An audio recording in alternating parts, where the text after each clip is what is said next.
Good morning, students.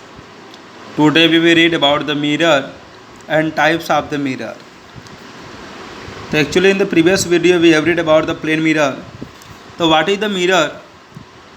When one surface of a transparent glass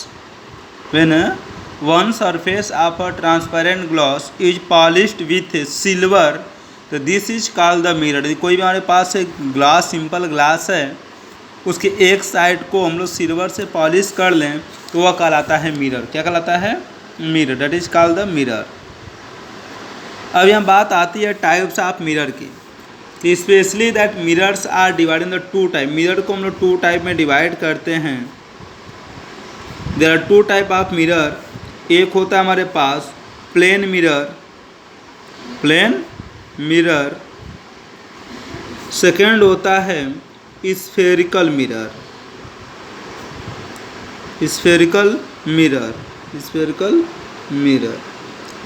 plane mirror में यदि कोई हमारे पास प्लेन सरफेस होगा, तो यदि उसके एंड पे हम लोग यदि एक साइड में पॉलिश कर देते हैं इस तरीके से, तो ये कहलाता है प्लेन मिरर। क्या कहलाएगा? प्लेन मिरर कहलाएगा। बात करते हैं स्फेरिकल मिरर की। स्फेरिकल मिरर का मतलब क्या है? इसका जो सरफेस होगा वो स्फेरिकल होगा। सरफेस कैसा होगा? स्फेरिकल होगा। जब इसका सरफेस स्फेरिकल होगा तो यानी यहाँ पे दो कंडीशन बनती है। यानी स्फेरिकल मिरर को टू टाइप में डिवाइड करते हैं क्योंकि इसमें दो केसेस बन जाती है। मान लो हमारे पास कोई एक स्फेरिकल सरफेस है, तो स्फेरिकल सरफेस ऐसे मान लो सपोज करते हैं कि इस तरीके से है, और इसमें पॉलिश हम लोग बाहर से कर दे रहे हैं। बाहर से पॉलिश करेंगे तो लाइट का जो रिफ्लेक्शन होगा वह इन साइड से होगा, अंदर से होगा। या यदि हम लोग इस तरीके से कर लें, यदि हम लोग मान लेते हैं कि जो पॉलिश है वो अंदर कर दे रहे हैं, जब पॉलिश को अंदर कर लेंगे तो रिफ्लेक्शन आउट साइड से होगा। तो रिफ्लेक्शन इन साइड से हो रहा है कि आउट साइड से हो रहा है, उसी के बेस पे स्फेरिकल मिरर को डिवाइड करते हैं टू टाइप में। एक होता है कॉनकेव मिरर। क्या होता है? Concave mirror. ये कॉनकेव मिरर में जो लाइट का रिफ्लेक्शन होता है वह इन साइड से होता है, अंदर से होता है। और दूसरा होता है कॉन्वेक्स मिरर। कॉन्वेक्स मिरर में जो लाइट का रिफ्लेक्शन है वो आउट साइड से, बल्गिंग साइड से होता है। तो there are two type of the mirror, plane mirror and spherical mirror. And spherical mirror is further divide in the two types, concave mirror and convex mirror. Concave mirror में polish जो होगी outside होगी और जो reflecting surface होगा क्या होगा? इन side होगा। तो इन साइड से हमारा लाइट रिफ्लेक्ट करेगा तो कॉनकेव मिरर होगा। तो लाइट का रिफ्लेक्शन आउटसाइड से होगा तो उसे बोलेंगे कॉन्वेक्स मिरर। सिंपली याद रखेंगे कि जो कॉनकेव मिरर है इसे हम लोग एक और नाम से जानते हैं, कन्वर्जिंग मिरर। क्या कहते हैं इसे? Converging mirror. इसे हम कह सकते हैं कन्वर्जिंग मिरर। और जो लाइट यहाँ से आउट से रिफ्लेक्ट हो रही है, कॉनकेव मिरर इसे कहते हैं, कॉन्वेक्स कहते हैं। कॉन्वेक्स को कहा जा सकता है डाइवर्जिंग। क्या कह सकते हैं? डाइवर्जिंग मिरर ये कहा जा सकता है। तो ये हो गया टाइप्स ऑफ द मिरर। अब हम लोग कुछ पढ़ेंगे term related to the spherical mirror. Spherical mirror से क्या क्या इंपॉर्टेंट रिलेटेड टर्म है उसके बारे में हम लोग यहाँ पे स्टडी करेंगे। तो देखते हैं इसके क्या क्या इंपॉर्टेंट पॉइंट हैं, उसके बारे में हम लोग पढ़ेंगे। That is called the points related to the spherical mirror या terms related to the spherical mirror. Term is related to the spherical mirror. ठीक है, अब सही करते हैं। चलो तो आते हैं term related to the spherical mirror से। तो पहले सबसे पहला पॉइंट हम लोग पढ़ेंगे अपर्चर। क्या पढ़ेंगे? अपर्चर। तो what is the aperture of the spherical mirror? Aperture क्या होता है? यदि कोई भी हमारे पास ऐसे कॉनकेव मिरर दिया हुआ है या कॉन्वेक्स मिरर दिया हुआ है, तो इस कॉन्वेक्स मिरर का जो डायमीटर होता है, यहाँ से यहाँ तक का जो लेंथ होगी, ये पूरी डिस्टेंस, इसे कहते हैं अपर्चर। क्या कहते हैं? अपर्चर कहते हैं। तो ये जो diameter of the part of the sphere from where the reflection of light actually takes place. Light यहाँ से जहाँ से लाइट रिफ्लेक्ट होती है, जितना मिरर बना हुआ है, तो उसकी ये जो यहाँ से यहाँ डायमीटर दिखाई दे रहा है उसे कहते हैं अपर्चर, और अपर्चर कहलाता है। सेकेंड पॉइंट आता है पोल। सेकेंड पॉइंट क्या आता है? पोल आता है। व्हाट इज द पोल? यदि हमारे पास ये कोई स्फेरिकल मिरर है तो इस स्फेरिकल मिरर का जो मिड पॉइंट होता है, इस मिड पॉइंट को बोलते हैं पोल। ये क्या कहलाता है? पोल कहलाएगा।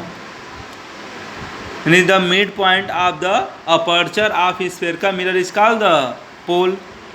नेक्स्ट हमारा आता है सेंटर ऑफ कर्वेचर। क्या आता है?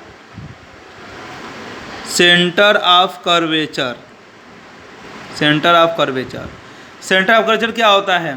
जैसे ये हमारे पास स्फेरिकल मिरर है तो किसी स्फेयर का ही पार्ट्स होगा। तो ये जिस स्फेयर का पार्ट्स होता है, जिस स्फेयर का ये पार्ट्स होता है, तो उस स्फेयर का जो सेंटर है वह कहलाता है सेंटर ऑफ कर्वेचर। मान लो ये जो अपर्चर हमारे पास है, जो मिरर है, वो किसी स्फेयर का ही पार्ट्स होगा। तो जिस स्फेयर का पार्ट्स होता है उस स्फेयर का जो सेंटर है वह कहलाता है centre of curvature. The center of curvature is the center of the sphere from which that spherical mirror is taken part। जिस स्फीयर से स्फेरिकल मिरर को लिया गया है तो उस स्फीयर का सेंटर ही क्या कहलाएगा? सेंटर ऑफ कर्वेचर कहलाएगा। नेक्स्ट होता है प्रिंसिपल एक्सिस। नेक्स्ट क्या होता है? Principal axis. Principal axis. तो what is the principal axis? A line passing through the centre of curvature and pole is called the principal axis. कोई भी line है इस तरह से जो सेंटर ऑफ कर्वेचर और पोल से पास करती है तो उसे बोलते हैं प्रिंसिपल एक्सिस। ये क्या हो गया?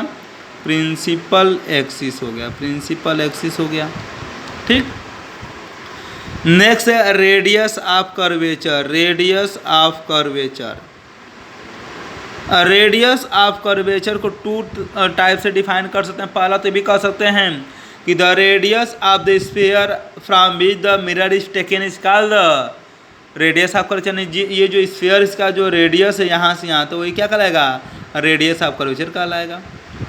या ये भी कह सकते हैं the distance between centre of curvature and pole. The distance between centre of curvature and pole is called the radius of curvature. Radius of curvature कहलाएगा।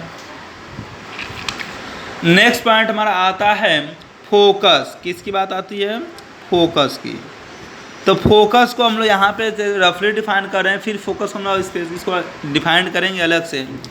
तो ध्यान देंगे फोकस क्या होता है। जैसे हमारे पास ये पोल है, ये सेंटर ऑफ कर्वेचर है, तो पोल और सेंटर ऑफ कर्वेचर का जो अप्रॉक्सीमेटली मिड पॉइंट होता है यहाँ पे, ये कहलाता है प्रिंसिपल फोकस। क्या कहलाएगा? फोकस कहलाएगा। And the distance between focus and pole, distance between focus and pole is called the focal length. यानी यहाँ से यहाँ तक की जो दूरी होती है उसे बोलते हैं फोकल लेंथ। ठीक।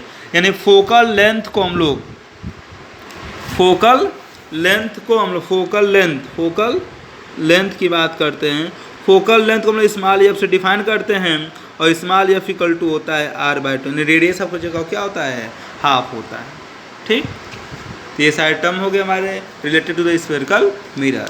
अब हम लोग यहाँ पे थोड़ा सा डिफाइन कर लेते हैं what is the principal focus. What is the principal focus, इसके बारे में भी हम लोग पढ़ेंगे। तो what is the principal focus, यदि उसको डिफाइन करना है तो मान लो हमारे पास कोई भी एक कॉनकेव मिरर है। यदि इस कॉनकेव मिरर का प्रिंसिपल फोकस डिफाइन करना है, जैसे हमारा प्रिंसिपल एक्सिस है, ये पोल है, ये सेंटर ऑफ कर्वेचर है। यदि कोई भी लाइट रे जब ऐसे पैरेलल इंसिडेंट करेंगे तो पैरेलल इंसिडेंट करने में जब लाइट रिफ्लेक्ट होगी तो रिफ्लेक्ट होकर वो प्रिंसिपल एक्सिस किसी पॉइंट पे इंटरसेक्ट करती है। यहाँ पे मान लो कोई भी, यदि मान लो इधर से भी यदि पैरेलल करेंगे तो क्या होगी? रिफ्लेक्ट होगी, उसी पॉइंट से जाएगी। तो यही बताया गया कि यदि हम लोग कोई भी कॉनकेव मिरर है तो वहाँ पे यदि लाइट को प्रिंसिपल एक्सिस के पैरेलल इंसिडेंट करते हैं तो आफ्टर द रिफ्लेक्शन वह प्रिंसिपल एक्सिस को जिस पॉइंट पे मिलता है उसी को बोलते हैं प्रिंसिपल फोकस। क्या बोलते हैं? Principal focus. And the distance between principal focus and pole is called the focal length. क्या कहलाता है? फोकल लेंथ कहलाता है। तो what is the principal focus? Principal focus is a point on the principal axis of a concave mirror at which all light ray incident parallel to the principal axis converge after the reflection। यानी reflection बाद क्या होती है? जिस point पे converge होती है वही कहलाता है प्रिंसिपल फोकस। और इस तरीके से हमारा जितने भी टर्म्स है स्फेरिकल मिरर से वो कंप्लीट हो गए। अब आगे हम लोग पढ़ेंगे rule of the image formation by the concave mirror, और तब होगा फिर image formation by the concave mirror. Okay, thank you guys.